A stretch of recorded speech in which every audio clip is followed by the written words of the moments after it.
All right, so let's go ahead and get into it. I definitely still need to get that information from Sam. Sam, I need that birth information from you in order to answer your questions. I got your questions that you sent me the message about. I'm going to move on to, at least until I get that, to Rachel's question. Rachel, are you still here? There you are. All right, Rachel. So you sent me a message saying you were born on May 4th, 1984 in Eureka at 2:30 p.m. Was that an exact or is that an estimate? I'm just wondering. I always question when it's exactly on the hour or on the half hour. And you're asking Synastry questions about somebody born, let's see, April 16th, 1982 in Washington, but you don't have the time. So I'm going to look at the Synastry. I'm not going to look at the composite because the composite is very different. Thank you, Sam. I'll get to you next. So Rachel, this is the chart of yours on the inside, the May 4th, 84. Exact. Awesome. At 2:30 p.m. in Eureka. And the outer wheel is the Synastry that you have with this other person. And that's really what I'm looking at to get a better understanding of your guys' Synastry aspects. And you were asking questions about whether or not this could have a relationship potential. So Synastry is always aspects that two charts have with each other. I'm going to talk about some of the bigger points that I see in this chart that kind of tie the two of you guys together. So when I'm dealing with relationship Synastry or anything that's more romantic, there's a couple of things that I look for that I find prominent. One being is if your partner or the other person has Venus or even Jupiter, or perhaps maybe even the moon in your 5th or 7th house. So when we look at this astrology, depending on the day, we don't know the time. He could either be a really late Capricorn moon or he could be an early Aquarius moon. But he does have Venus in Pisces in your 7th house. So that tells me off the bat there is like a really strong vibrational pull, really attracted. The 7th house does represent your shadow side or your potential partners. So to bring somebody into your life that has Venus in your 7th house off the bat is a nice little aspect. Especially considering the fact that you're a Taurus sun. So his Venus does create that sextile to your sun. So there's a conversation going on between the 9th house sun, which is you, and your 7th house and your philosophies and your beliefs regarding relationships or relating or partnering. So that's nice. Venus in Pisces is a nice placement. It does talk a little bit about sometimes self-sacrificial love or love that is more mutable, right? So it's kind of like when you think of Pisces or the fish, there can be one fish that's swimming upstream and one that's swimming downstream. So with Venus in Pisces, there can be a tendency to have self-sacrificial love or to not always feel like you're getting the love that you need. They may feel overlooked sometimes. So that's just one thing that I would tell you. Your guys' Venus is sextile each other. You have Venus in Taurus and there is a sextile to his Venus in Pisces. So there can be a really great kind of communication between the two of you, sometimes being on the same page about love and relationships. Notice that also his Mercury, which is your chart ruler, Mercury, communication, the mind, can also represent intellect or business. His Mercury is conjunct your Venus. So there is conversations about higher knowledge, beliefs, relationships, the potential for relationships. You guys have that going. Usually Mercury, Venus contacts and Synastry is like really sweet communication. And I'm also noticing that his sun in Aries is the exact same degree as your Mercury. So I wonder, like, do you guys talk a lot? Do you find that you have a lot in common or like your mind is very similar in some way? You should be. 2 is that we also see his Jupiter in Scorpio makes an exact opposition to your Venus. So that can be big love. I also wonder, is this a relationship where there's some cultural diversity or does he physically live somewhere else? For him to have those oppositions in opposition to your Venus, it makes me feel like there's a lot of communication, but there may be travel going back and forth to see each other or like trying to come together. So there's that. The other thing that I like that you've got going on in this chart also is that You have, where was it? Oh, this is a smaller, you live in the same town. Okay, cool. This is a smaller, it's like an asteroid, but it's called Eros. And so his Eros, if you notice, it's at 8 degrees Virgo. It's right on your ascendant. From like a sexual standpoint and in terms of like intimacy and sexual compatibility, that sitting on your ascendant is like a double whammy. It's almost like a really intensified version of Venus, but it's more like sexual erotic love. So if you have somebody whose Eros is on your ascendant, especially it kind of lights up that Venus in your 7th house. There's like a really strong sexual chemistry and compatibility, a really strong pull.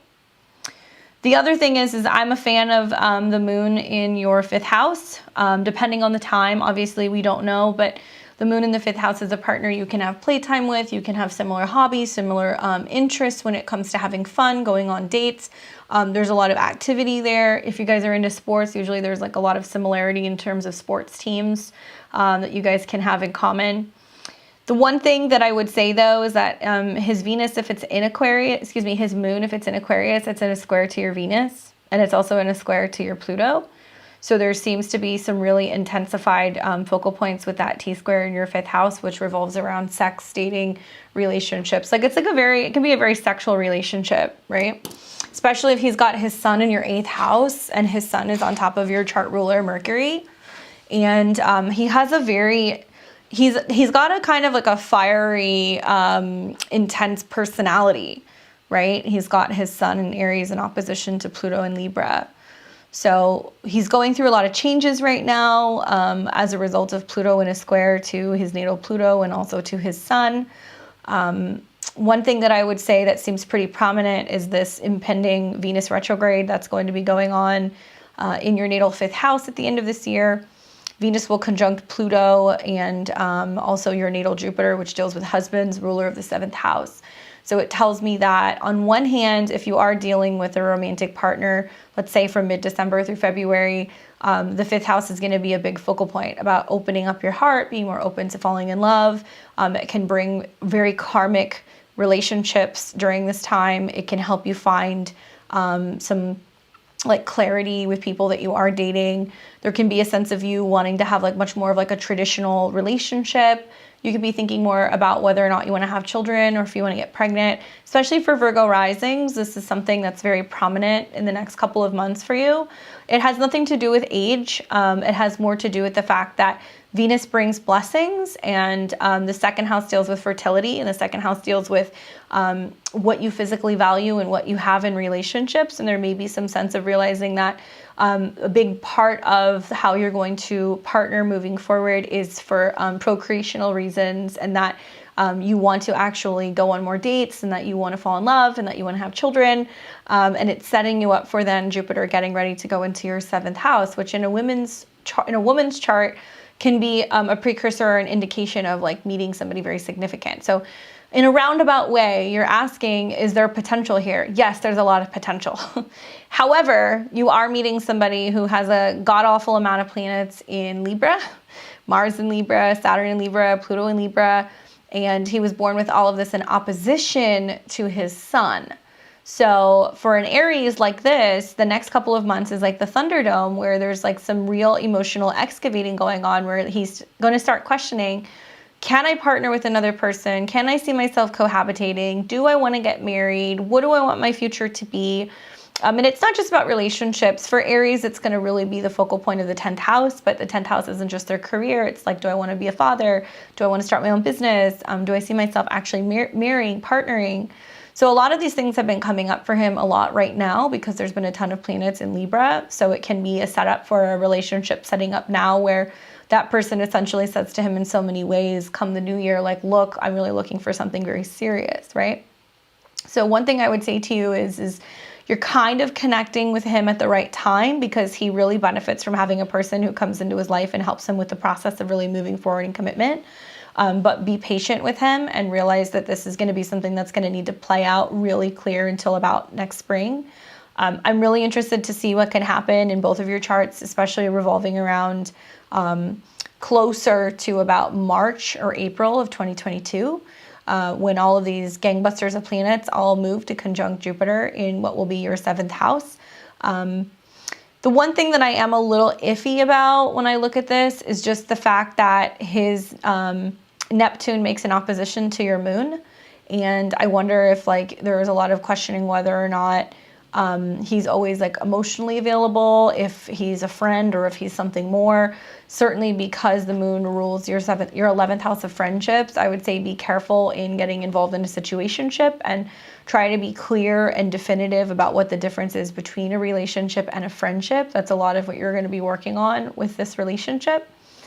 And this is the guy who has his natal Uranus that's pretty much directly on your IC. So on one hand, that can be something that really wakes up the soul and makes you kind of realize what you really do want. Being somebody who has a natal Uranus in the 4th house, I think you'll handle this a little bit better. So the idea of suddenly deciding to move in with somebody or suddenly deciding to relocate or having some like huge emotional epiphany or awakening or very quickly having like a domesticated life together, like all these things could happen. But, you know, Uranus on the IC is somebody who can bring about really intense emotions for you and give you some sense of emotional freedom. I have found that depending on where his natal Uranus is, that would be important, like which house it falls in, but that can represent somebody who just kind of like wakes you up and like makes you realize that you're really interested in those 4th house things. Notice that Uranus rules your 6th house and his Uranus is very close to your south node. So it can feel like you're coming from a past of like, oh, we just get on well, we're friends, it's really easy. But I am really interested in like either like the religious or maybe the cultural or maybe even just like the family heritage. Like there seems to be some differences where Uranus is breaking with patterns. So it may suggest that he comes in to help you emotionally break up old patterns or bring up issues that might be in your family lineage that you need to work through, right? That can be something else that can kind of pop up. So just be mindful of that. Certainly the timeline, I would say to really pay attention to where there can be some changes is when Venus comes into Capricorn and it starts conjuncting his Juno at 9 degrees and your Jupiter at 12. When Venus retrogrades, it'll retrograde back from 25 degrees to about 11 degrees of Capricorn. So it will hit your Jupiter, ruler of your 7th, a couple times. And it will also be conjunct his Juno. So I kind of feel like it's going to do this dance from about December through February to get a better understanding of if you guys are going to move forward. But when I look at your astrology, you realize that a lot of what Venus is saying is that you really need to kind of like hold the line with what your values are and what it is that you really want and what you're looking for in terms of relationships.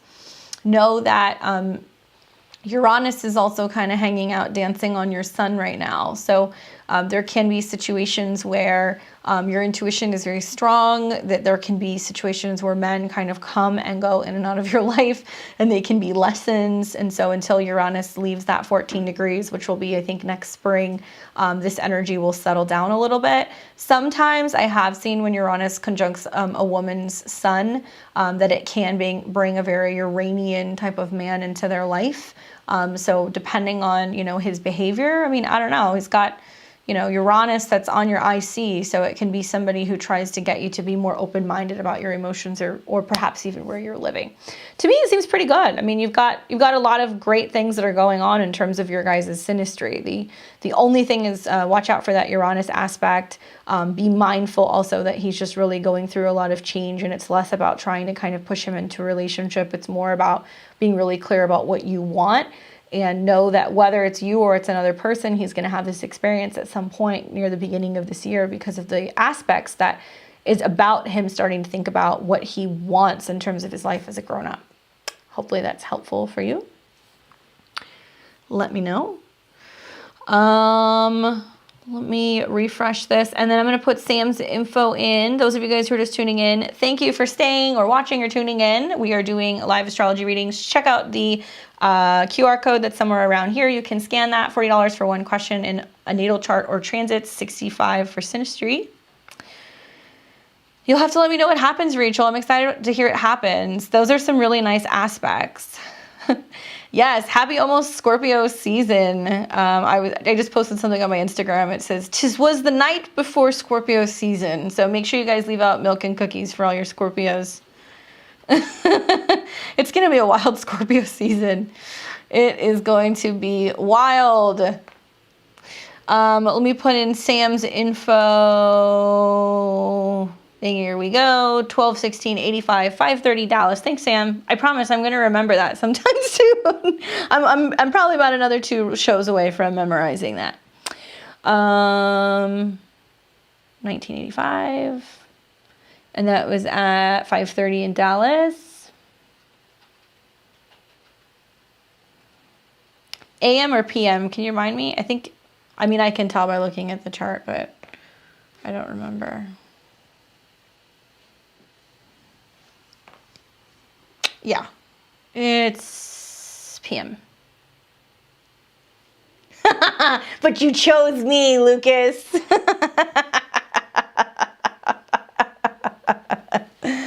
Oh, man.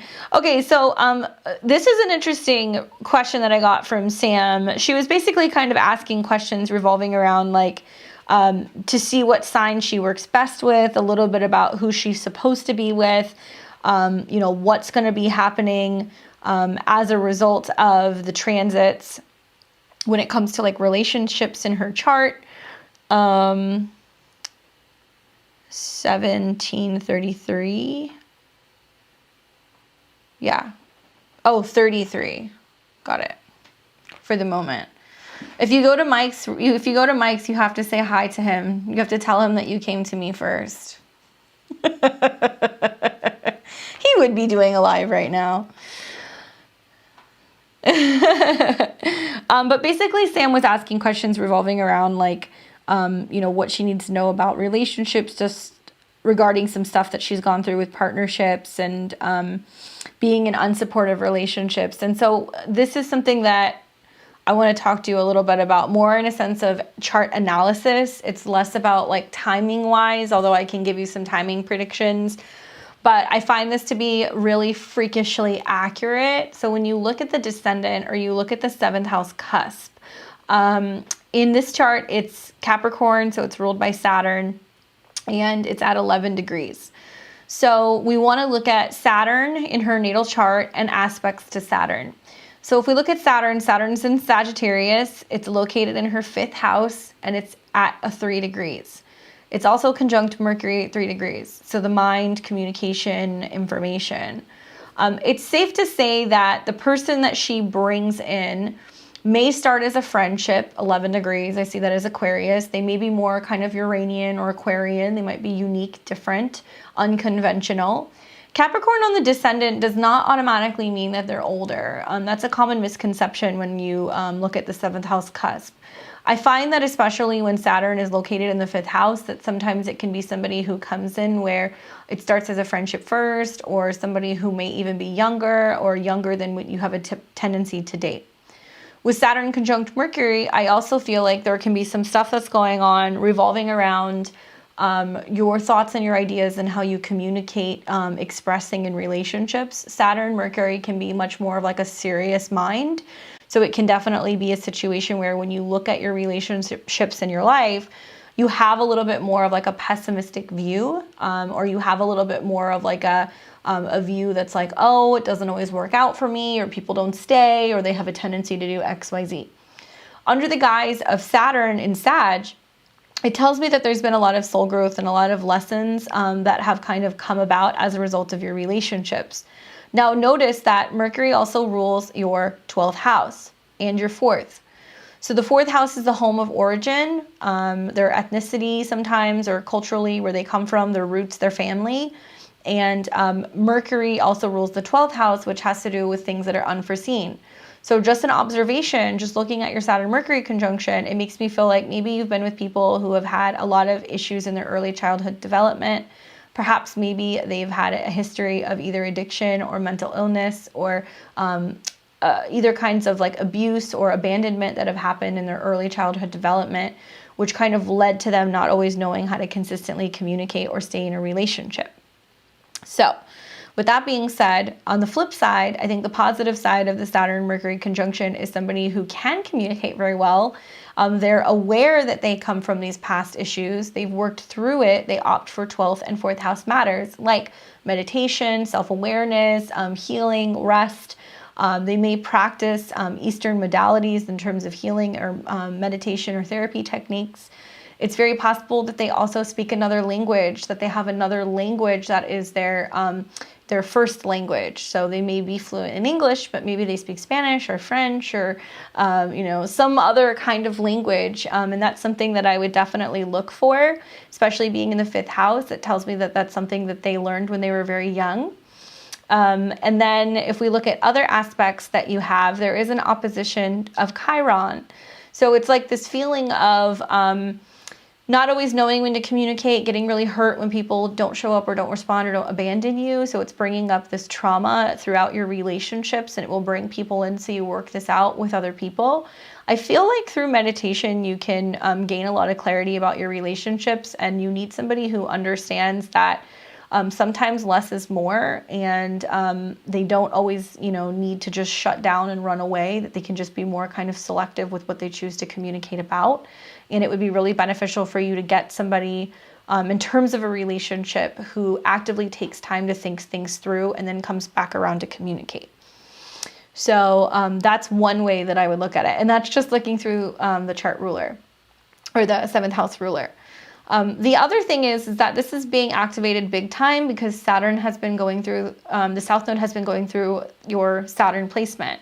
So the South Node's hovering right now, I think at like 2 degrees of Sagittarius. So the South Node's been sitting on your Mercury and your Saturn. So you feel like no matter what you do, you keep meeting people and you're working through some kind of karma, and you can't figure out why people show up, but they don't call back, they don't come back around, they're not communicating, so on and so forth, right?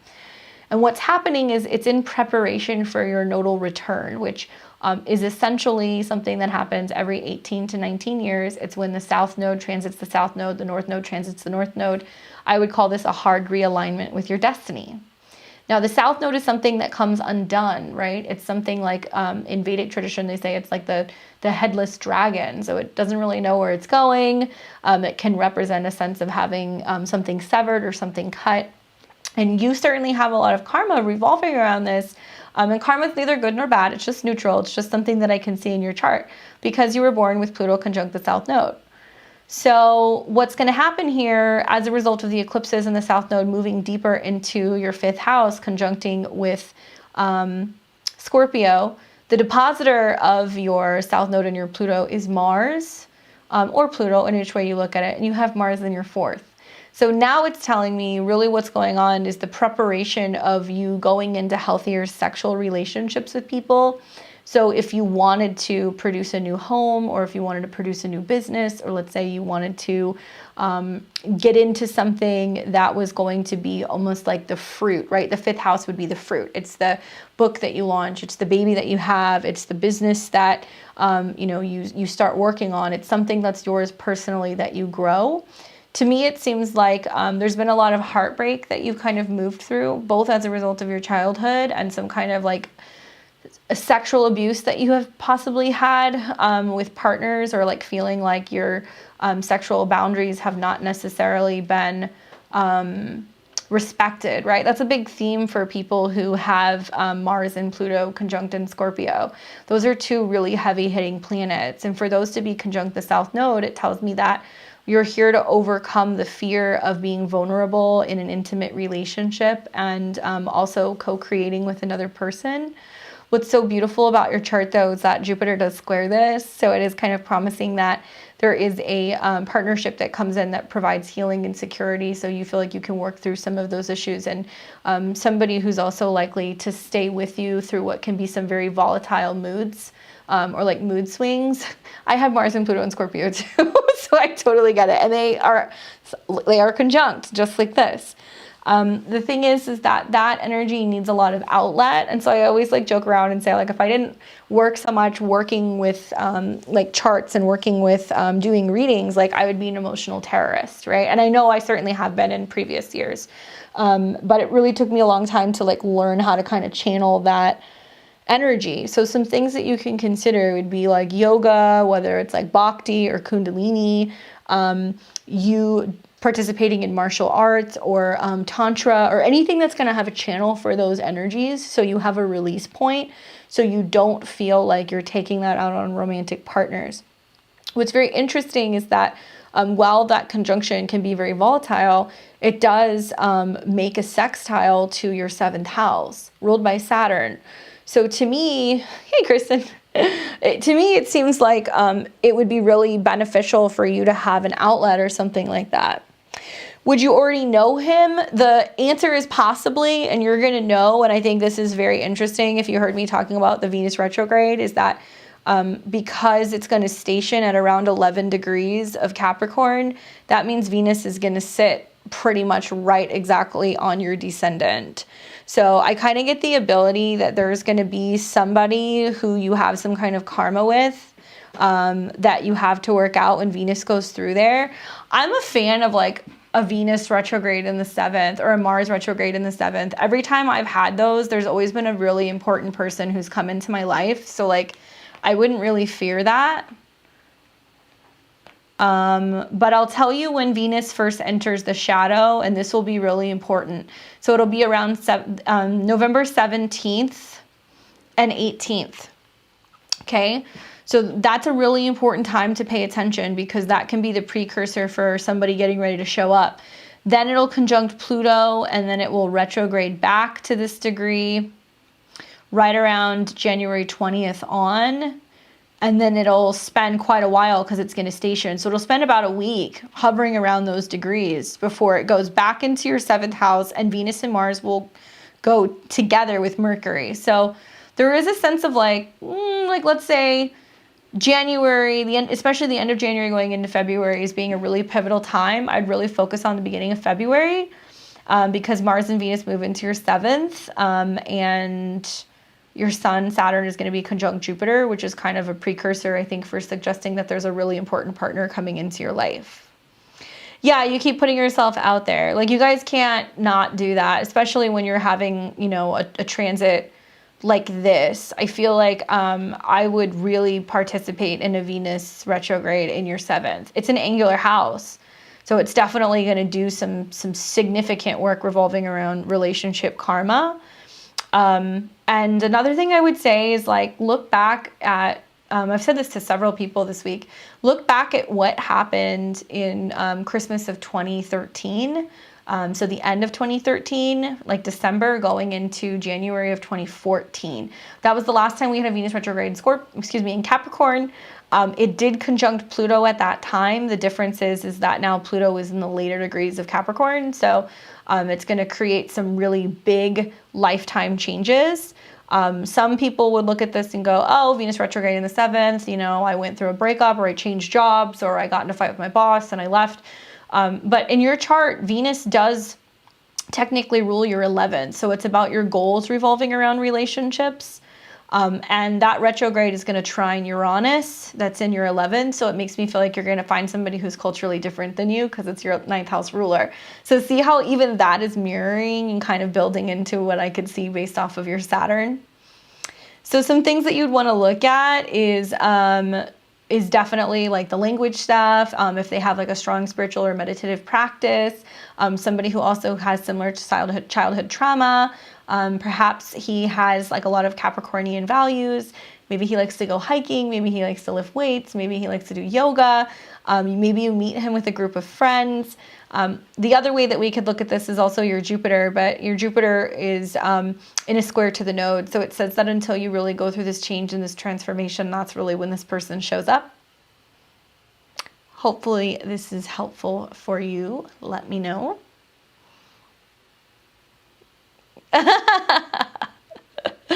Let's hope so. Scorpio season's going to be a doozy this year, man. It is something else. We've got Emma that popped in. Hey, Emma. I am happy to take a look at your question. So let's plug Emma's info in. Those of you guys who want a reading, feel free. Check out the PayPal link. Doing live readings. March 18th, 1976. Let's take a look.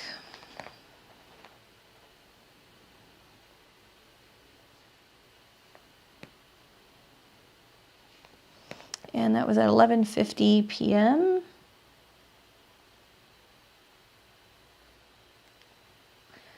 And that was in Charlton, Victoria.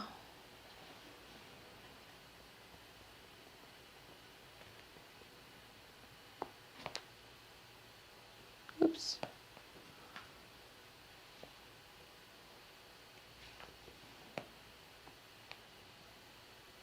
All right. What's coming up for me? Scorpio season. Okay, so March 1876, 11:50 p.m. Okay, cool. So let's see what you have going on for Scorpio season. Hi. Cap rising, sun in Pisces, moon in Scorpio. Oh, you're a moon Uranus. You must really like astrology, huh? Okay, cool. So what's going on for Scorpio season for you? Well, let's take a look. Scorpio, technically, it's an intercepted sign, which is interesting for you to have your moon and your Uranus and your North Node there. I'm a Placidus reader, so I do read interceptions. But your 11th house, for the most part, is Scorpio. So the 11th house is goals, hopes, associations, networks, friends, things like that. So off the bat, having the sun go into that part of your chart, it's going to highlight that. You're going to hear more about parties, get-togethers, gatherings, friends, what's going on socially, but also like politics might be a huge theme for the next like month or so. You become more aware of like your social goals and like what you're hoping to accomplish. The sun is about to move out of Libra and it's about to move into Scorpio. So definitely it becomes less about relationships and it becomes more about passion and desire, your goals, accomplishing your goals.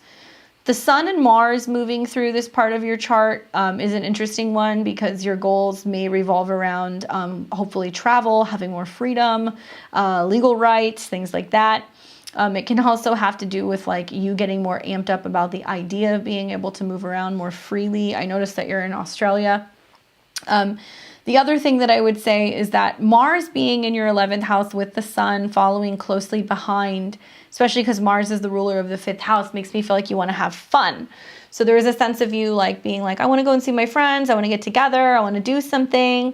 It'd be nice to like go to a party. And having the sun conjunct your moon is like a natural restart that's going to be taking place. That's on October 25th in just a couple days. So that's like a new moon in your chart. And then having Mars on your moon can bring about a very sexy individual. Sometimes it's a man. So I would look for that somewhere around November 2nd, maybe even through like the 8th, because Mercury, Mars, and the sun are all going to dance on all of these placements. And it makes me feel like there could be a get together. You go to somebody's place, you hear from somebody reaches out to you, you strike up like maybe even like an internet romance, or you start talking on an app. That could be something else that starts happening because of the trines to your Venus. So essentially it can be a very social time. I guess it doesn't make sense because Scorpio is being squared currently by both Saturn and opposed by Uranus. So the focal point that's going to be coming up is the 11th house, and where you're changing maybe the ways that you go about connecting with people, and you know how you find that you know you are just becoming a little bit more socially active. My eyes get really big, just food for thought. You didn't really ask about this, but I'm going to say it anyway, because when the sun is in Scorpio, we always look at what's happening with Mars and we look at what's happening with Pluto. I consider both of them to be the rulers of Scorpio, but I'm a little bit, being a Sun Pluto person myself, I'm a little bit more keen with Pluto. Pluto's coming into an opposition with your Saturn. Are you aware of that? That is your chart ruler. That's a really, really big transit that you're going through. Because Pluto is your chart ruler, you are Saturn. So Saturn in the 7th house can feel restricted when it comes to relationships and partnerships, or that relationships take a long time to mature, or it takes a long time to settle into marriage, or Saturn and Cancer can be cohabitation and feeling like it's really challenging for you to figure out how to merge your life with someone. I also noticed that you were born with Jupiter in the late degrees of Aries. So you have basically a setup where transit Pluto is not only squaring your natal Jupiter, but it's also coming into an opposition with Saturn. Like that's a really, really big outer T-square. The transits, especially going into the new year, when like all of these planets will conjunct Venus and it'll square your natal Jupiter and oppose Saturn, I think is the setup for you meeting somebody who lives somewhere else. Or perhaps like you meeting somebody who like pushes you into the idea of opening up more, or being willing to relocate for somebody, or maybe somebody relocating for you, especially when Pluto comes into an opposition with your Saturn. That's like really, really, really big grow up time for you in regards to relationships. And that's like January through March in a very big way. T-squares like this definitely create change and like action. I think about when I had like a Pluto square my moon and a Jupiter transit, it was a really big turning point for me in terms of like where I was living in my relationships. And so it does feel like there's a lot of pressure, but usually when you work with that energy actively, you start seeing changes in your relationship. So it's not a bad thing to have like squares to your Jupiter, but oppositions to your Saturn is going to show you where perhaps for you to partner with people, there needs to be something changing, revolving around where you're living or where they're living. It could also be just like this breaking point with all these planets in Capricorn, which can be the government coming into an opposition with your natal Saturn and squaring Jupiter, where you're like, I really want to go and meet somebody and have fun, but I can't do this here. So, you know, do I need to go and meet somebody somewhere else?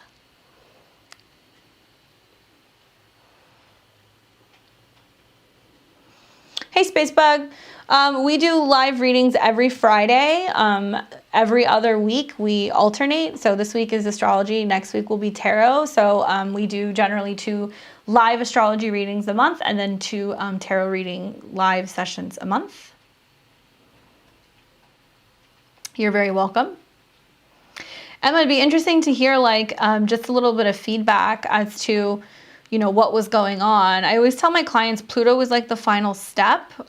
So I definitely feel like whatever has been happening in your life where you're feeling like it's been hard for you to connect with other people, to me it's very clear this has been going on since like 2019, when Saturn was already in Capricorn and it was coming into an opposition with your natal Saturn. So it was already brewing basically at the end of 2019 coming into 2020. And Saturn opposed Saturn and it squared Jupiter. So I would assume like maybe that's the pandemic putting a squash on your love life. But when in reality, what it was really doing is showing you what wasn't working. And now that Pluto's showing up, it's like this really has to end. So whether it's trying to get you to end old relationships or old patterns or old places of, you know, where you have kind of functioned emotionally that aren't fulfilling you anymore. My separation should be concluded by the end of the year. Yeah, at Oz. So, I mean, honestly, it's so cool because, you know, Pluto is all going to set up an exact opposition to your Saturn. To me, it makes me wonder, you know, does the separation also involve or revolve something around separating a home, separating the house, selling a house, separating your things? It does square Jupiter, so it makes me also wonder, does it involve you just having to separate your things in your heart from this other person, or are you having to also separate children? Feeling the opposite of everyone I know for a while, been cleaning out the kingdom and losing friends along the way. It's kind of part of the course. But one thing I would say is that the friends, like you're not going to be short on friends, especially since, you know, Jupiter is coming into conjunction with Venus very first thing in the new year. And that does indicate that you're going to be talking to a lot of more people, possibly online. I would say look for foreigners because Jupiter can be foreigners, but Jupiter rules your 12th house. So it looks like you're going to be really active on like spiritual communities and forums and things like that, meeting people, talking to people, and starting to kind of like really expand that and making it possible for you to feel like you have connections to other people. And kind of like I guess like the caveat is Neptune and Jupiter hovering around your sun. I mean, that's the setup really, that if you really want to pick up and go to another country, it's really setting you up and really making it possible for you to start making that segue down the line. Perhaps maybe travels in your future next summer. But I would say maybe when Jupiter comes back and it retrogrades for the final time on top of your sun, because your sun is right where that sweet spot is, the later degrees of Pisces, it will retrograde back out of Aries, back onto your sun, And I think that's when the final kind of segue is going to begin. And I think you're starting the process of getting ready to live somewhere new in 2023. And looks to me like you're going to have a new romantic partner as well. So don't fear not having a lot of friends right now. Start finding more of a connection with people who you really resonate with, and like places where you really feel, safe. Looking at possible country moves in the future away from here. Yeah. And one thing I'll say is that because Pisces is on your IC, and because it's ruled by Jupiter, and because you have Jupiter in the 5th, to me, it seems like it's going to be places that's going to allow you to be really active. I wonder, are you big into like sports, or are you big into like theme parks or casinos or any of those 5th house things? You definitely moving overseas is good for you. It looks like you're going to live somewhere that is probably going to be close to water or a beach or a lake, or maybe you're opting to have a place that has like a really nice bathroom or a tub or somewhere that you can soak. So there's something like that that's going to be happening for you. But pay attention to your dreams. They're going to start getting really strong when Jupiter goes into Pisces, and you might start having dreams and visions of like what the future place is going to look like. And I would say like take notes, write it out, sketch it out, things like that. So that way you're really ready to receive that. And when these places start to kind of show up, you're really ready.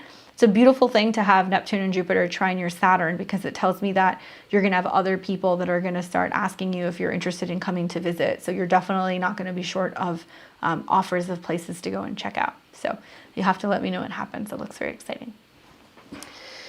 All right. Yeah, you're going to get super, super, super clear.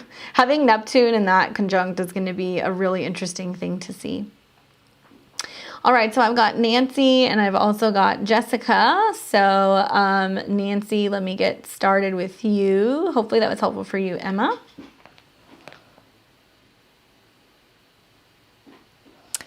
Nancy's 9583.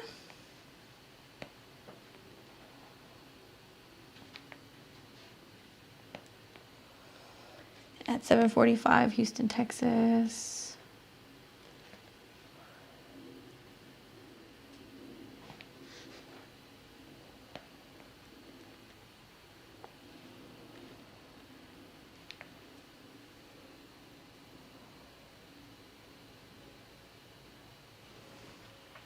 What to expect during Scorpio season? How's that retrograde been there, Nancy? That looks kind of messy. Oh man, how has that been going for you?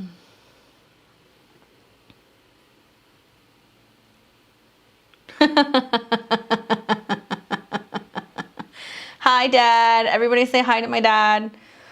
Dad has entered the chat. Okay, so Nancy, let's see what we got going on. So you're asking about Scorpio season. A mass majority of Scorpio for you is your 8th house. Oh, hello, earring.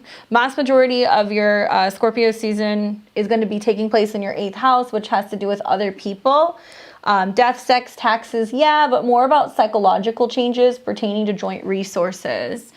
So to me, it seems as if like the retrograde was the precursor for saying like, hey, is there anything going on for you where you're not feeling safe or secure or connected to other people? What do you need more of? Where are you in a situation where you're not getting enough love, support, comfort, security, money, sex, like whatever? Like all of these things seem to be coming up for you in a very big way. So I'm wondering what came up for you. And it definitely deals with other people because Mercury was going retrograde. Mercury rules your 7th house of partners. Mercury rules your 4th house, which is the past. And it also deals with past emotions, past feelings, where you've lived. There could be people who have reached out to you that they're like, I moved back into town, or I'm leaving, or I never got over it. So I would kind of meditate on what came up with for you as a result of those transits.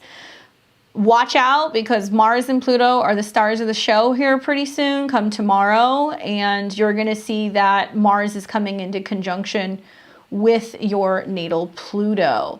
So that's an intense one around October 26th.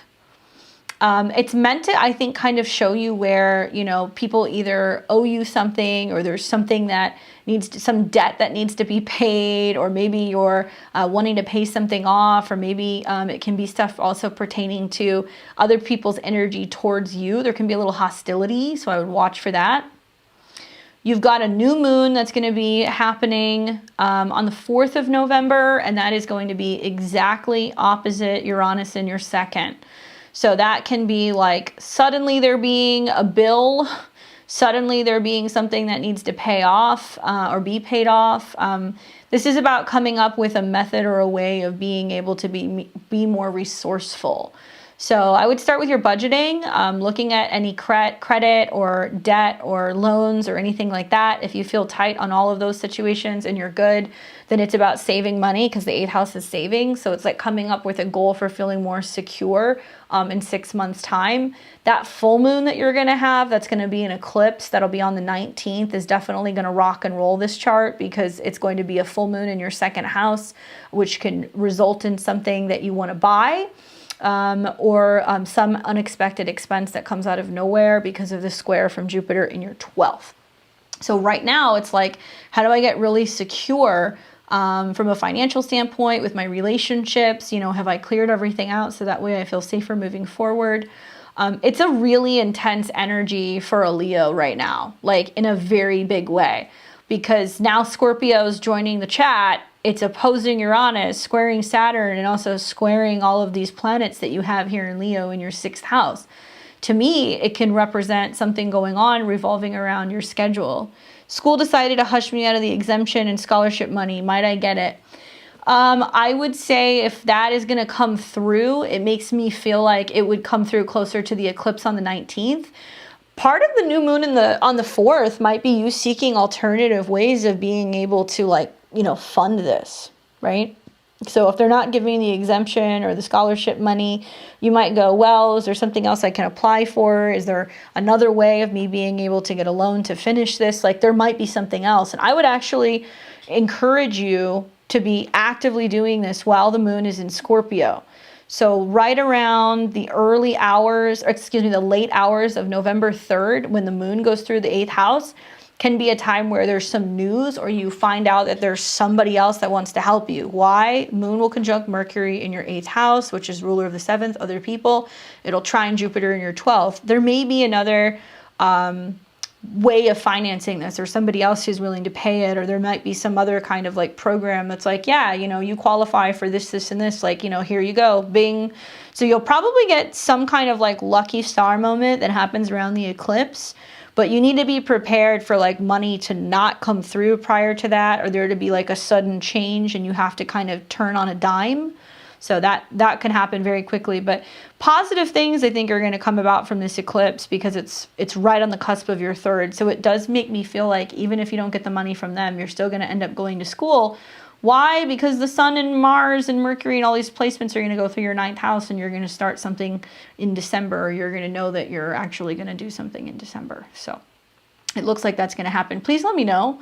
And please be mindful that if you're reading your horoscope for Leo, you're going to hear them talk a lot about your family, your homes, your emotions, because that's the 4th house from Leo. But for you, the 4th house is actually Gemini. So a lot of what's happening for you here is like the setup in Scorpio is how you're emotionally cleaning house, and you're changing the way that you respond to things, and whether or not people threaten your security. I have found that eclipses that take place in the 2nd and the 8th house always deal with like your money versus other people's money. So if that door during the retrograde got shut and they're like, we're not going to fund it, then part of this is you going, okay, I'm going to find another way to do this. And then you get your answer that's either going to happen within about 2 weeks' time during the eclipse, or you find that you're focusing on saving money and coming up with a plan so you can get back to school in the spring of next year. But really, like an eclipse, a new moon eclipse in Sag that's coming at the beginning of December makes me feel like you are going to be taking classes and courses. So I would not completely X that out. Hopefully that's helpful for you. Anything interesting happened during the Mercury retrograde in your 7th? I'm just curious, just because of all of the aspects and the things that it made. Let me know. We've got Jessica Wong. We're going to call last call here pretty soon, guys. So those of you guys who already got readings, we got Jessica, we got Koncha, we got Erica, and let's see, is that you, Jessica? Jessica, guys, let me know your name, because sometimes the names on PayPal are different. Is that you? Yomalia Cheer? Is that Jessica Wong? Let me know. I think so. Because Koncha gave me her info. Erica gave me her info. So it looks like that's probably you, Jessica Wong. 6893.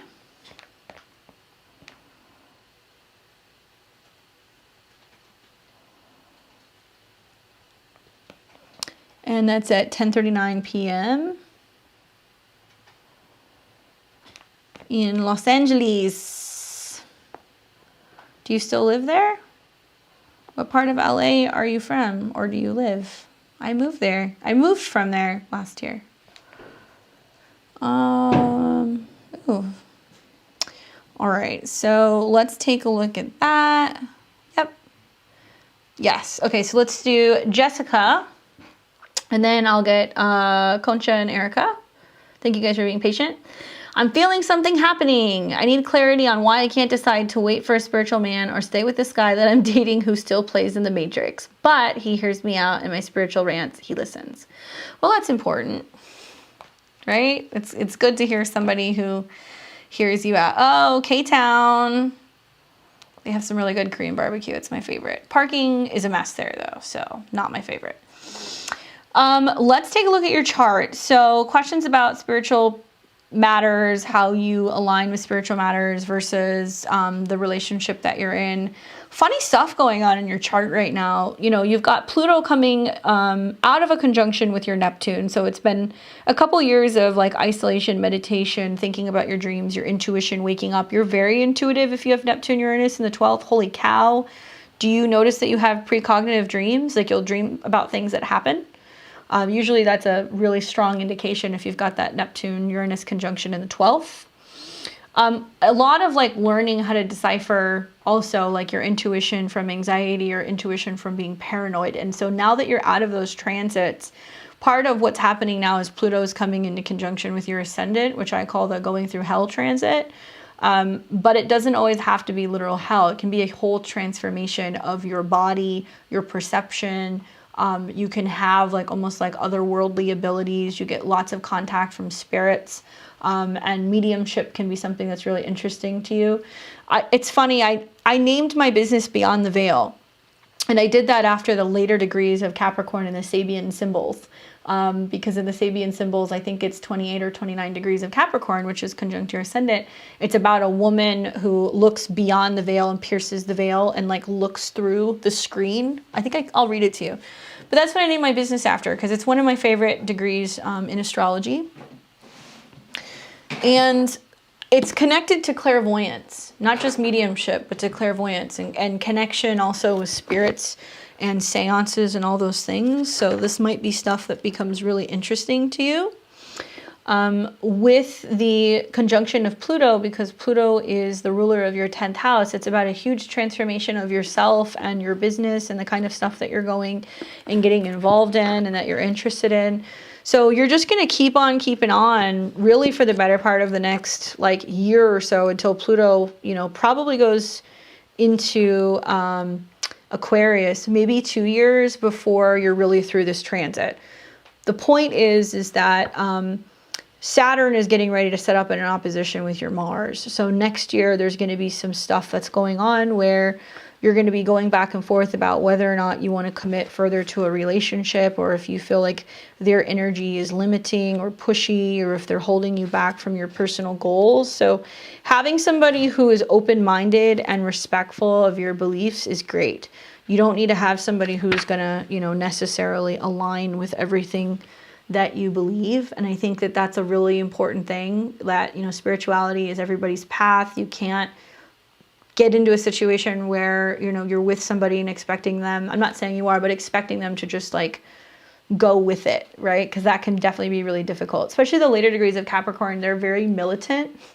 And there's a sense of like, this is the truth, right? Like, this is real. And even if you see it and you feel it in that way, and like you feel like you have all these answers and there's all these like cosmic occurrences going on that's giving you the signs, I want you to think that this is like Harry Potter, okay? And you're Harry Potter and they're muggles. They're not always going to get it.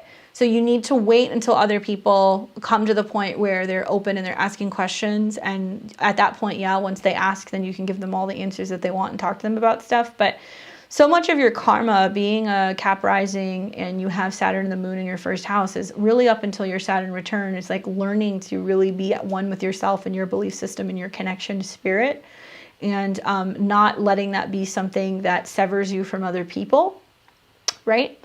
And I think that there's just like a lot of growth that's going on. So really pay attention to when planets are moving through these degrees. Like I said, I kind of talked about, Venus is going to go retrograde just short of that. And then you're going to see Venus and Mars are going to cross this. And then Pluto comes in conjunction with your ascendant. At the very least, go and study the Pluto cross the ascendant transit, because it's not just about you. It opposes your 7th house. So it'll affect other people, and whether or not you feel like you can be around other people or other people can commit to you. Great time to get a reading. I would actually say like getting a reading sometime between, I would say December and March would be great. Like find an astrologer that you really resonate with, somebody who maybe practices evolutionary or who can really work with you about the transit of Pluto, because that's such a big thing to have Pluto cross your ascendant or any of the angular houses, because it does have a huge impact on your life. At the same time, you have South Node transiting your natal Pluto. So to me, it seems like there's a rebirth going on of your own personal image, how you look, how you carry yourself, what you believe in. And it's really going to change something pertaining to like your career and ultimately what it is that you want to do long term. And I could definitely see you getting more involved in like spirituality. And I'm not just like telling you that, like that's definitely something that you're going to get into, but you do need alone time, meditation, isolation, because you have Saturn in your first. So this is Capricorn 29, a screen of prophecy. The symbol speaks to divination and prophecy, the desire to pierce the veil between the visible and the invisible worlds. The images of a woman reading tea leaves emphasizes psychic insight, intuition, interpretation. Okay, occult philosophy. It's basically talking like you getting more into being able to like read spiritual stuff, or maybe like psychometry, or you'll get into mediumship. And the accent is on divination and looking into the future, trying to predict the outcome of events, getting a handle on what you should be focusing on. Guard against being superstitious or abandoning your common sense. Insight, intuition, divination, discernment. Part of this makes me feel like maybe it would be beneficial for you to have like a tool, right? Or something. Like for some people, it's a pendulum. For other people, it's tarot cards. For other people, it's a crystal ball or scrying or psychometry. When you have that method of giving you confirmation, you're going to feel less kind of staticky and like kind of crazy. You'll feel more like, okay, this was the message at hand. I'm applying that, and this is what I'm going with, right? Yeah, definitely. I'm happy to talk to you. Check out my readings. I have some openings in December. Degrees of the Zodiac, really exciting book based on interpretation. Cool. The book that I'm reading from is The Sabian Symbols, A Screen of Prophecy by Diana Roche.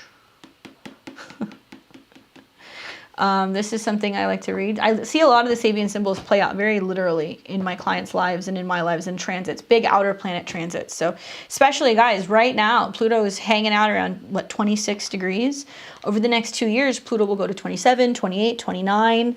Pluto is going to go into Aquarius briefly before it retrogrades back, but Pluto is going to sit at these degrees. The business of psychics and spirituality is going to get bigger. Why? Because Pluto is wealth.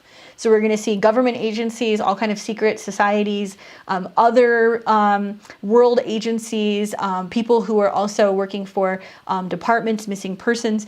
We're going to see more mediums, intuitives, spiritualists, psychics that are going to just be getting more involved. Like it's going to become a bigger thing, but it's still working in kind of like a secret sense because it's Pluto in Capricorn. So they may not necessarily get the worldly kind of recognition, but certainly they're going to start doing things to help change the world. So remote viewing and all that stuff. Maybe it'll be like Men Who Stare at Goats or something. Did you guys see that movie? That's one of my favorite movies. Hopefully that's helpful for you, Jessica. Okay, so let's take it look at Koncha. Koncha's back. Hi, Koncha. May 7th, 86.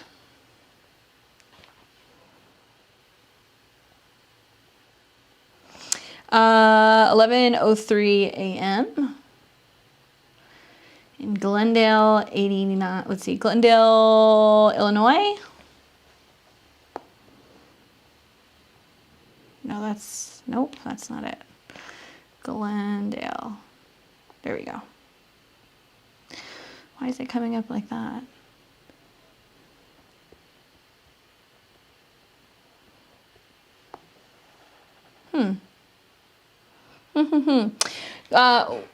Is there a closer city other than Glendale? For some reason, that's not coming up for me. Let me know. Oh, I'm glad you like the book. Glendale Heights. Okay, cool.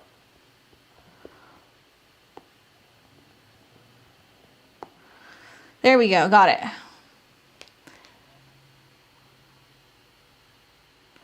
So your question was about love. Is that correct?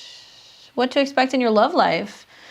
Well, it might feel a little stifled this year, I would imagine, because you got Saturn that's been hanging out in your 7th house of relationships, which does not deny, it just delays.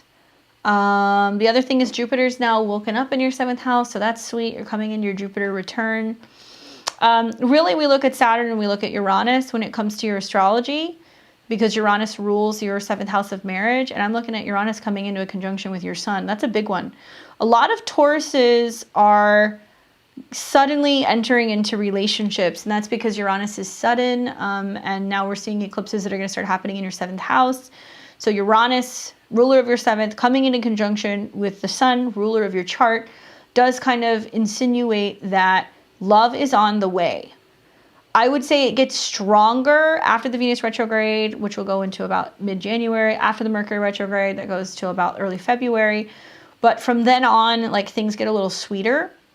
Certainly things can happen sooner, but when stuff is going to start to stick, I'm guessing is when Venus comes into conjunction with your Jupiter at the end of April, and then we watch Uranus come into conjunction with your sun. And I'm not predicting, I'm telling you somebody's going to show up pretty much between, like, let's say the beginning of April and June. If we want to look at what's going on sooner, certainly we can. We have an eclipse that's going to show up in your 5th house here pretty soon, which is nothing to scoff at. That's a new moon eclipse that's coming in on December 3rd, and that'll be at 12 degrees. Now, this is a really important one, Koncha. I hope you're paying attention.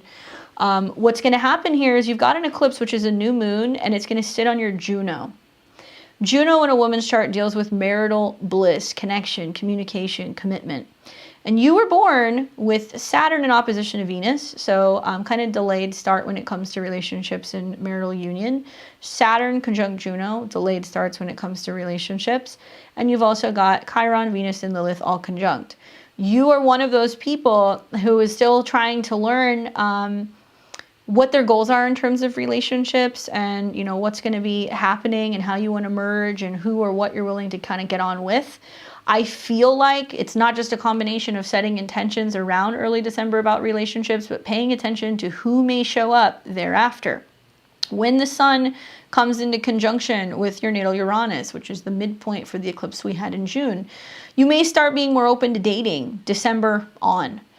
I would just say be mindful that the retrograde in your 6th can be just kind of like you rebalancing relationships, rebalancing your schedule. It's possible that you can still be clearing people out from the past. Like, there's not really a lot of stability, especially when Mars is conjunct Uranus. You can be dating somebody casually December into January and then decide, you know what, that's a wrap.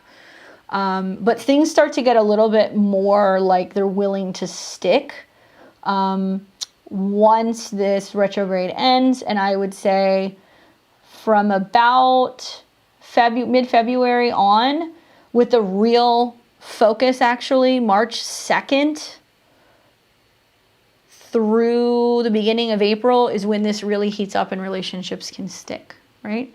Especially when all that Aquarius comes into a trine with your Venus, and also transit Saturn is in the 7th house. So you're definitely going to see that relationship stuff is going to shift. I would say also, like, it's very possible that you end up meeting a new partner through changes in your career and your professional life only because Uranus is conjuncting your sun. So it's possible you have a job change, or they hire somebody new, or, you know, something like that. So a boss comes in. Certainly there can be like relationships with superiors when that conjunction happens in the 10th house. But all next year, Saturn is going to square your sun, and it's trying to get you to focus on your career. But when in reality, it's because that somehow changes in your professional life might lead to you meeting this person. And it gets you really focused on like what it is that you want when it comes to relationships long term.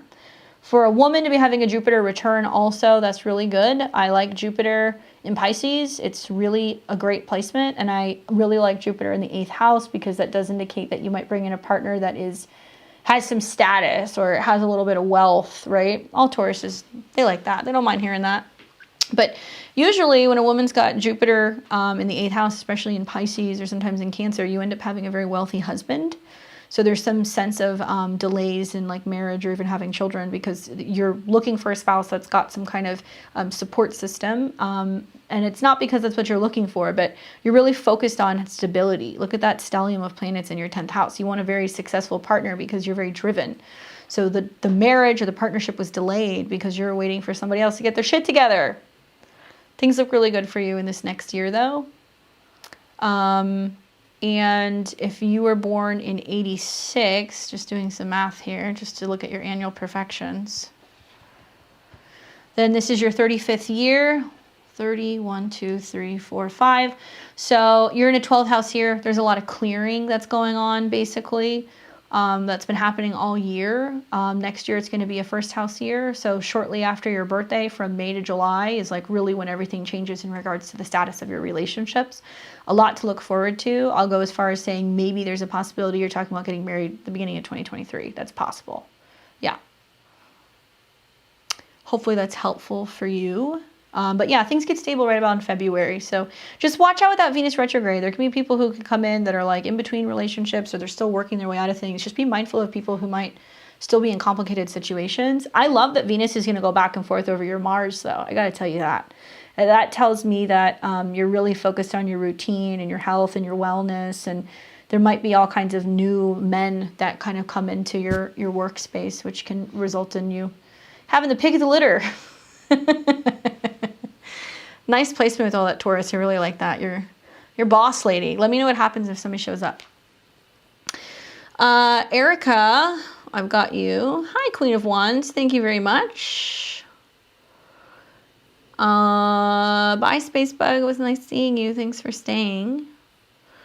Queen of Wands. Is that you, Erica?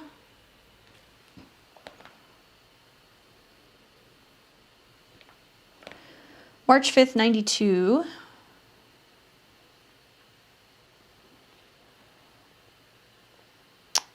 $6:55 in Lima, Peru.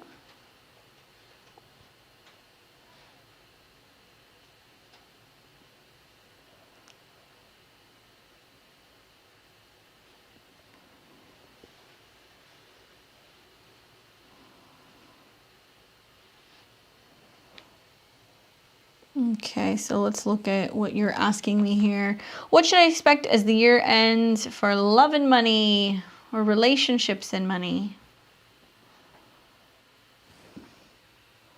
There we go. I guess there's two of you. There can only be one. Okay, so this is for Erica Pitar. Asking about relationships and money. Well, it's a good time to ask. Look at that. The sun just moved into your second house and you're like, hi, where's my money? Mars is going in there pretty soon. So to me, it looks like there might be some expenses or paying some stuff off, or there may be this feeling of like having to spend. Certainly when the sun and Mars go through the second house, we spend more on food, cooking, beauty routines. You might notice that you're wanting to spend a little bit more in indulging in food or in fine things. It can be a good money-making period too. Mars burns through things, but I have found that when the sun and Mercury and Mars go through the second, this can be a really strong earning period, or like really focusing on bringing in more. So that's pretty much now until Mercury and Mars move through there. Special attention to when Mars conjuncts Pluto. Whoa! Around the 27th, that can be a bit of a bonus coming in, or there can be a little bit of like a blip on the radar with something really substantial kind of showing up in your life, it can be a nice little payout there. So for money, that's really the biggest thing that I see. Venus does rule your second house of money. So this Venus retrograde going back and forth from your fifth into your fourth makes me feel like you're questioning whether or not you want to invest money into a hobby to try to like grow something. I'm really loving seeing that you're coming really into your Saturn return fully later this year. And Jupiter is going to cross your sun. So do you have some idea for starting like a new business or like launching something new? Has that been kind of brewing for you where you're like, do I take out a business loan? How do I do it? How do I make more money? I want to do something. I want to do something meaningful. It can be a spiritual business, a food business, a pet business, a healing business. Like there's something like that with your sun and Venus and Saturn being in the sixth. Could be a nonprofit even. That's another way that I would look at that. But between your Saturn return and also Jupiter going into your sixth, you're going to get quite a few benefits, I think, going into the end of this year. Things actually get really good.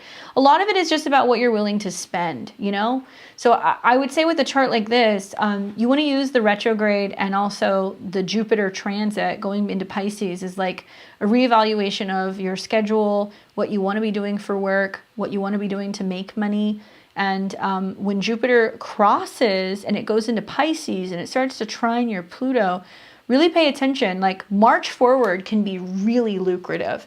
But I feel like it's important to be smart with the timing of when you're launching a business. Like I would much rather you take mid-December through February to work something out, come up with the money, set it aside, strategically plan, start working on everything, and then plan on probably launching something closer to March or April.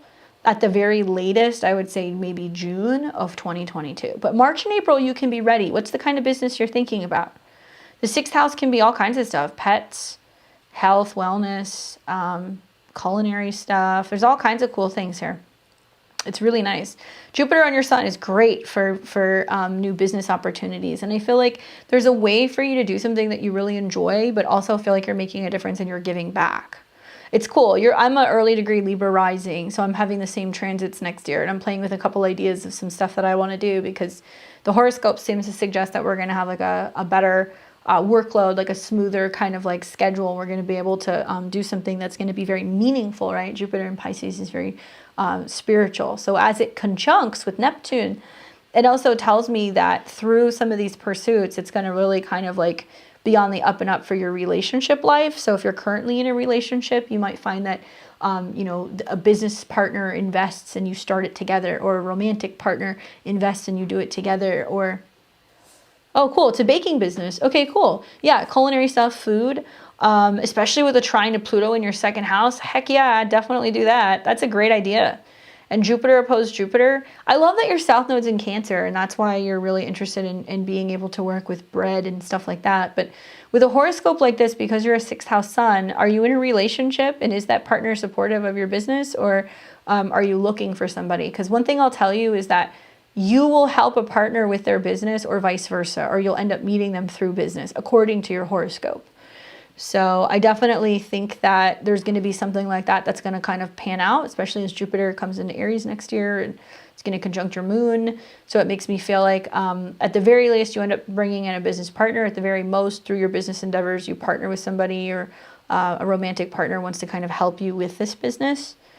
Look at your sun conjunct Juno too. You're in a relationship. Okay. So they should be super helpful for you throughout this process and like helping you getting this ready to like launch and like doing all of this stuff that you're going to be doing. The relationship stuff looks really great, especially as Jupiter conjuncts Juno. That makes me feel like you're on the fast road to starting to talk more seriously about a committed relationship. Oh no, you're not in a relationship. Okay. So then follow the business stuff, because you're going to end up meeting somebody who's going to help you. And here's how you'll know that it's them. They seem to probably either A, have a really lengthy kind of prehistory in working with like liquids. Like it could have been somebody who they're a chef, or they've done culinary stuff, but they like making like soups and drinks, or maybe they were a barista. They may be somebody who lives next to a coastline. They may be somebody who takes lots of photos. Like it might be somebody who you hire to help you like do all of your social media stuff or take photos to promote your brand or to promote your product. That can be a way that you meet them because the sun rules your 12th house. And they can help you through the process of like getting everything organized and ready for your business. But they have like a very aesthetic eye. They're very creative. And even Jupiter in 12th, he should be culturally different than you, diverse, he'll have a different background. But he has some higher education, I think, in food, service, hospitality. So maybe he's done some of this stuff as well. So there's definitely something like that there that makes me feel like he has some kind of knowledge. Keep moving forward with the business. Relationships are going to get much better. And you're going to find that that's really going to start to emerge about February on next year. Right now, it's just been a little bit of like holding your own and like trying to get everything ready, especially from a heart or a creative space of like feeling open and like unblocked. So it definitely looks like that's going to expand, especially in the spring. Very exciting for this chart. You're a lot like me, Aries moon in the 7th. Spicy. Let's see if we got anybody else. I know that we called last call, so I think we're wrapping that up pretty soon. Do we get everybody? Looks like there's another Erica. So is that other Erica? Other Erica.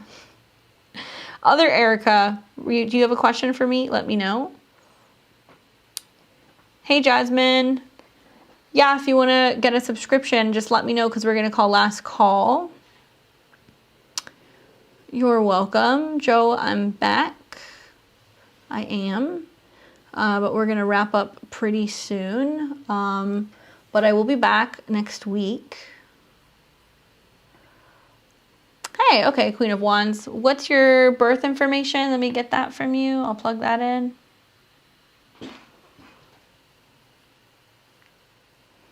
And next week, I said it earlier in the live, but the stream was like super chaotic. We're going to be here Saturday, so I will update all of that stuff probably this week so you guys can see what time. But we're going to be doing tarot on Saturday.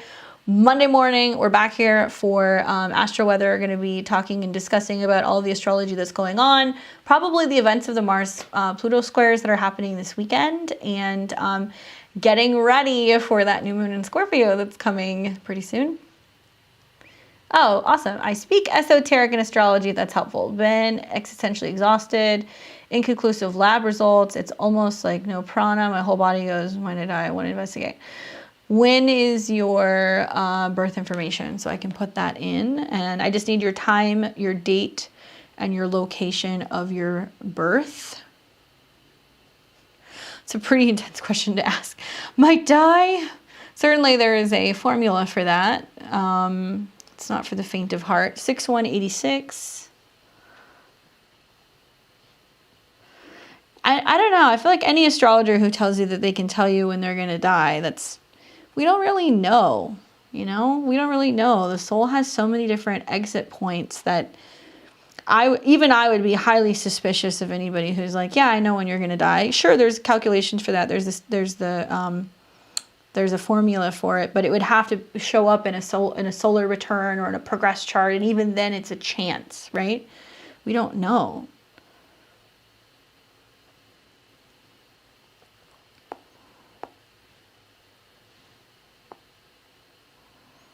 Am I spelling this right? Elmira. So let's see what you've got going on in your chart. You're okay with the intensity. I'm interested to see your chart. Cancer rising. Oh, you have a Pluto-Mars transit going on. That's why. Look at all that 12th house, girl. I love it.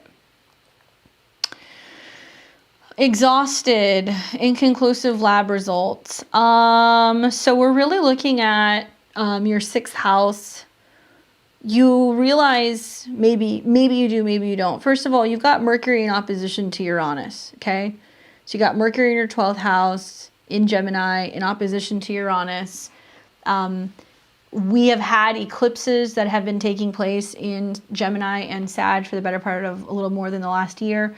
But I'm thinking specifically of an eclipse that we had that was right on top of your natal Mercury in Gemini in opposition to Uranus. First of all, anybody who's got Uranus or Neptune in their 6th house is likely to have all sorts of strange symptoms and inconclusive lab results and like all kinds of things. Like Neptune is very kind of like shady, hard to read. And Uranus there can talk about major fluctuating energy levels, especially pertaining to like your mental or psychological states. But certainly the Uranus Mercury opposition, I mean, all that 12th house tells me that you need a lot of rest, a lot of sleep, a lot of space, a lot of privacy, a lot of meditation. You're like a little monk. Like that's how you function. You function very well like that. Things really changed when I got a direct hit by Pluto eclipses after Saturn return. Body seizes up and doing, yeah, yoga is a really great way to go. I would also recommend cell salts can be really helpful for a chart like this where you have like a really stressed nervous system because of your Mercury-Uranus opposition. Where you're getting banged up right now is if you look at your chart, you have Neptune on top of your natal Jupiter, which is the ruler of your 6th house of health, and you have a it's a mutable T-square, transit Neptune in your 9th, coming into a square with Mercury, your mind and your nerves, and Uranus, which is also your digestive system. When you have your Jupiter return, it makes me feel like the only solution is going to be yoga. I feel like your body's probably going through an upgrade and like ascension symptoms, to be honest with you. Like you probably feel all over the place. And you may even have really strong waves of high highs and low lows. And I think that the way to navigate that is supporting the nervous system, yoga, some kind of prayer. I think you're probably going to get into some kind of like Kundalini work. Also, there's going to be more of this stuff that's going to start kind of panning out for you, especially during your Jupiter return. And all of this stuff is going to subside quite literally when Neptune is no longer in that really strong conjunction to Jupiter or the squares. However, there is an eclipse that's coming that is going to be in direct opposition to your Chiron, and that's going to be in December. So you're not out of the woods yet.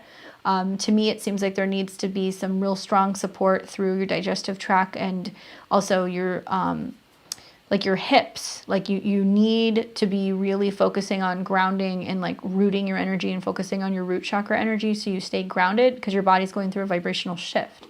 Equally, you've got Pluto conjunct your Mars. So this is some really, really, really intense stuff. I mean, I'm not a doctor, you know, but I can definitely look at this chart and see a lot of the things that are going on with you. Do I think it's pointless?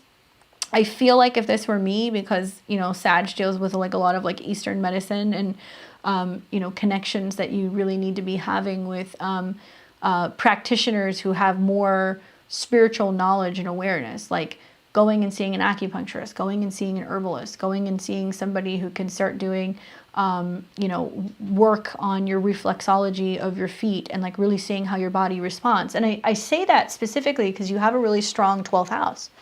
So tapping would work for you, breathwork would work for you.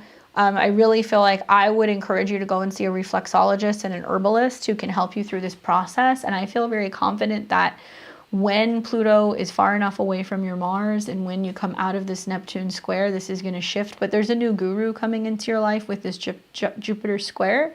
So even if you wait until, let's say, January on, from January through June of next year, you're going to take up a new spiritual practice.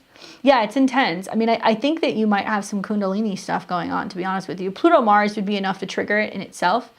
But I think that the Neptune square is basically really putting you in a position of like needing to go into regular routine chanting and prayer to help kind of navigate some of what's going on with some of these vibrations. Wild. Realize that mutable signs are all about change. So you were born with this T-square. You were born with Jupiter square your Mercury and your natal Uranus. It means that you need travel, or you need culture, you need prayer, you need to be in other places, you need to be in higher vibrational places. I would recommend either talking to an astrologer about looking at your astrocartography, or you can go on astro.com and you can create a chart for free. And I would go and look at your Jupiter line. So I really genuinely believe that maybe in this next year, you know, going to a Jupiter line or maybe even a Neptune line, depending on how it plays out in your chart, can be really helpful for bringing you a space that can really help you with this process of moving through it. And there's a lot of celebration to do when Neptune is no longer in this square next summer. Even when it retrogrades, it's not going to come back to that exact degree. So you're out of it. But man, you have just really been in this like spiritual kind of crisis zone for the better part of the last year, if not a little bit more. You live on your Jupiter line. You were born there. Okay, stay there. Stay there. Watch what happens when you have your Jupiter return, because there's going to be some kind of a breakthrough that's going to happen. So there's definitely going to be something that's going to like open up for you, that's going to give you the opportunity to like really break through and maybe start having dreams and visions of like what's next. Or you may go through some kind of training, right? So I really feel like there's something coming that might be brewing in the spring where you decide to like take this and like go through some kind of a training. But then you're through the other side of it. And then what? Jupiter conjuncts your moon. And then you have all of this knowledge and stuff that you're going to like share and you're going to teach people. Like that's going to be a really exciting thing for you to go through. Aries Moon Gang. There's a couple people in the chat. We're a feisty bunch. Hopefully that's helpful. You'll have to let me know what happens. Sending you lots of good vibes. Thank you, Jasmine. You got in right at the end there. I appreciate it. Send me your date and time of birth and the question that you have. And that's going to be a wrap for the night after her. Got a little bit of a late start, but that's okay.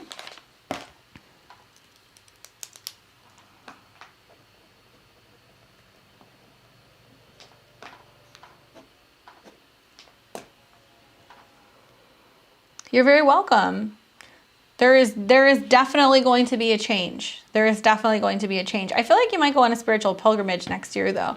That Jupiter square is going to be like the kind of square that you're like, and I'm going to India for training for a month, or I'm going on a sabbatical. Something like that may happen, where you're going to be very drawn to go somewhere that's going to have very high spiritual vibrations, where you're going to do some kind of training or some channeling.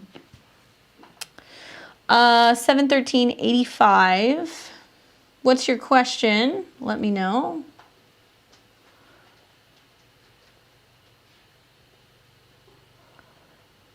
11:02 a.m.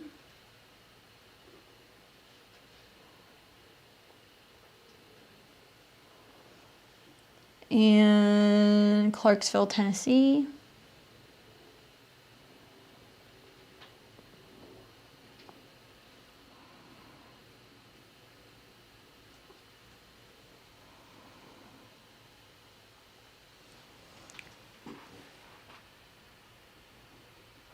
I want to know about money. I'm starting a business. I just want to know if it's a good time.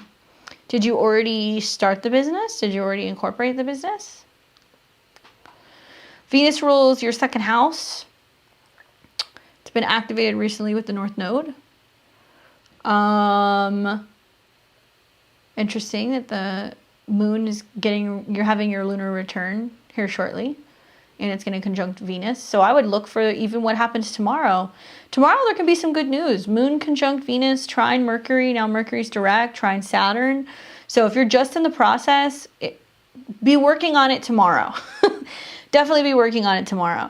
I don't know if you have a name or if there's anything like that, but something else I'll tell you is that when Mercury comes into a trine with Jupiter, which is going to be strong from the 31st through the 3rd, I would advise you to set the intentions revolving around money, manifestation, all of that stuff during the new moon that's going to be taking place on the 4th, early in the morning of November. New moon in the 2nd is about building wealth. Now it's going to square your Jupiter in the 5th, which is making sure you're doing something that feels creative and that it brings you joy, it brings you pleasure. And when you have a really strong Venus transit, which you have right now, Saturn is trining that. It's the setup basically for getting the business ready. Although one thing I would tell you is that I would not encourage you to be in a situation where if you're not ready to launch, that you try to rush this, okay? Like mid-December, really through the end of February is a no-fly zone.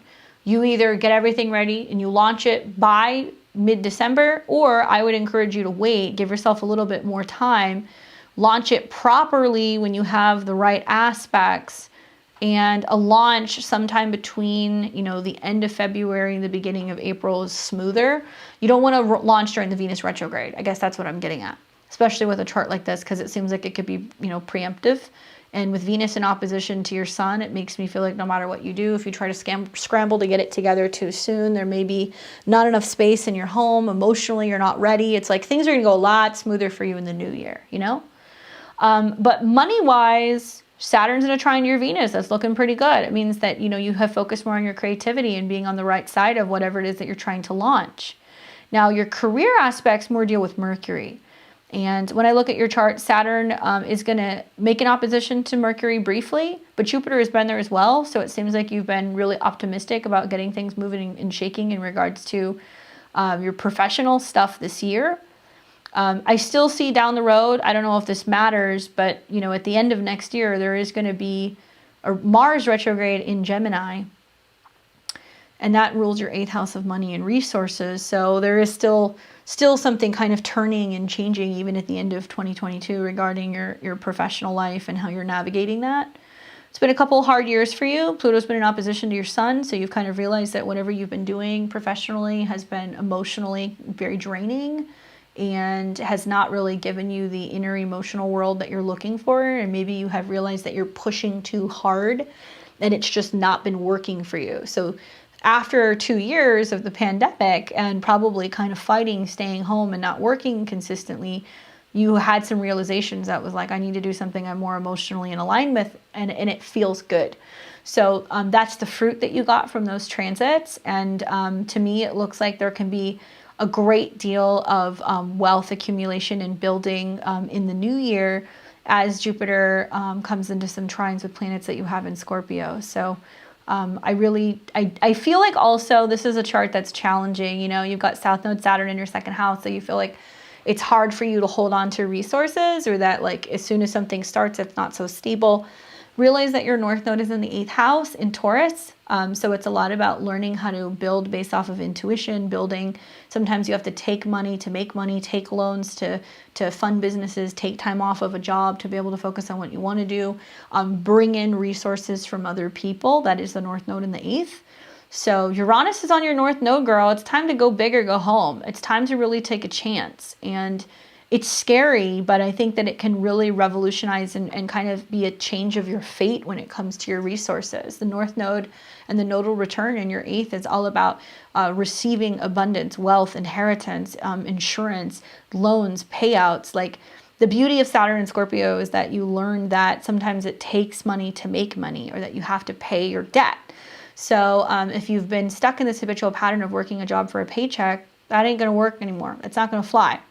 A lot of people are going to realize, especially the numerology for 2022 is, that's basically going to be a year where it's all about the number 6, which is new trades, new occupations, new things. And if there are things that you've always wanted to do, but it never really resonated, or you didn't feel like you could make money doing it, it's like next year for a lot of people is going to be that turning point where they realize, like, you know what, I just got to do what I'm passionate about. And it's a really good time for you to be more focused on things that are going to bring you happiness, because that's what's actually going to pave the way for long-term stability and financial success with a chart like this. Otherwise, if you spend another year going round and round, you'll get to about the end of next year, you'll get burnt out and you'll make the change anyway, but you'll be a year behind. So get the show on the road, even though it's scary. Focus on creativity, be authentic, and realize that a lot of this is going to start building a lot stronger the first couple of months of 2022. And now that you're a subscriber, if you decide to stay with us, obviously you can check in with me once a month during my lives, and you can ask questions and you can follow up. Some things that we look at is we look at lunar returns, transits. Sometimes we'll also look at progress charts. So it's cool because you kind of have me here to check in with monthly as you go through these changes. So if you're looking for like dates and stuff for launches in the future, I'm happy to help. So hopefully that was helpful for you guys. A little bit of a longer show than usual, but that's okay. We finally got that stream up and moving and shaking. Check out my links below. Check out my website. You want to book a session with me? I've got some openings, but guess what? They're in now November going into December. This is the busiest time of the year. So if you want to book a reading, it's a combination of tarot, astrology, and what I see intuitively in your chart. Synastry, composites, solar returns, progress charts. I do it all. Whatever you need, I'm here to help. I offer fuller half-hour sessions, and I also have options where you can ask one question, and I will send you a voice note, usually within about 5 business days. So if there's any questions that you guys have, do let me know. Make sure that you like, comment, share, subscribe. Make sure you hit the bell button so you get alerts when I put my videos out or when I'm getting ready to go live. Otherwise, I will see all of you guys very soon, and be sure to check out this new coming video that I have on my podcast that's coming out soon. That's going to be dropping on Monday with myself and the Peace Stealer. You don't want to miss it. We've got some funny stuff in store. I will see all of you guys very soon. Enjoy your weekend. Take care.